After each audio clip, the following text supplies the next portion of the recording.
ఇది బ్రౌన్ రైస్తో తయారు చేసిన పెరుగన్నం అండి. రాత్రి అన్నం వండుకుంటానండి. బ్రౌన్ రైస్ ఒక 2-3 గంటలు నానబెడతానండి.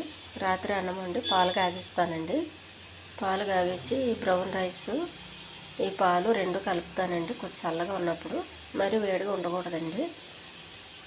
మనం చేయి పెడితే చేతికి సరిపోయేంత వేడి ఉంటే సరిపోద్ది. రెండు కలిపి కొద్దిగా చల్లగా అయినాక తోడేస్తానండి. ఉల్లిపాయ కూడా అప్పుడే వేసుకోవాలండి. పెరుగు పాలల్లో పాలు అన్నం రెండు కలిసినప్పుడు ఉల్లిపాయ కూడా కలిస్తే ఊరి బాగా రుచిగా ఉంటుందండి.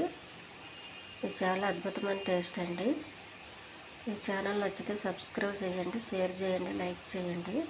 చాలా హెల్దీ ఫుడ్ అండి ఇది వారంలో 2-3 సార్లు తింటే మేలండి. రోజు తినలేని వాళ్ళు అయితే.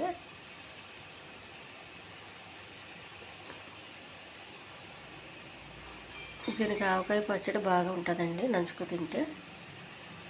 ఒకవేళ ఆవకాయ పచ్చడి ఇష్టం లేని వాళ్ళు ఇలా ఉల్లిపాయ నంచుకొని పచ్చిమిర్చి నంచుకొని తింటే చాలా బాగుంటుందండి.